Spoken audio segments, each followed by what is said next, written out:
As King Charles III's coronation approaches, the role of the monarchy in modern Britain is under renewed scrutiny. Supporters argue that the monarchy provides a sense of national identity and stability, but critics insist that it's an outdated institution that perpetuates elitism and inequality within British society. Efforts to modernize the coronation ceremony, including a proposed homage of the people, have triggered further debate. The invitation to swear allegiance to the king has met with reactions ranging from approval to mild bemusement or plain disgust. The royal family has been mired in a series of controversies in recent years. Prince Andrew's friendship with convicted pedophile Jeffrey Epstein triggered a PR disaster that was exacerbated by his car crash Newsnight interview in 2019, and the reported rift between Prince Harry and other senior royals, including his brother William, continues to be a headache for the monarchy. Here are the arguments for and against keeping the centuries-old institution. The monarchy as a whole has long enjoyed broad, albeit declining support among Britons, even if several of its individual members haven't.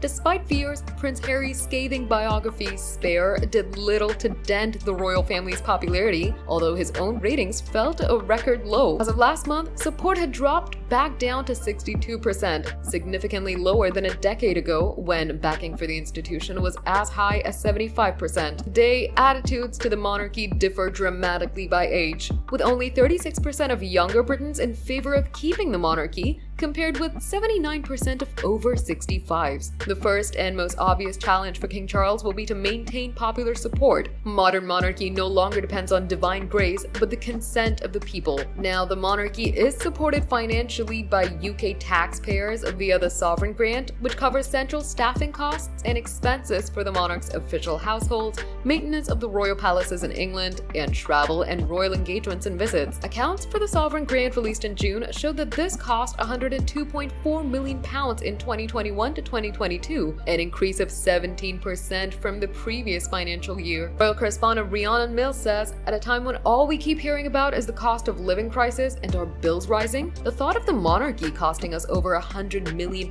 last year is eye-watering. A lot of their engagements have focused on people struggling financially, but they will inevitably always face the criticism of how can they understand when their family is one of the most privileged in the country. The cost of the coronation of King Charles III hasn't been confirmed, but was predicted to be around £100 million.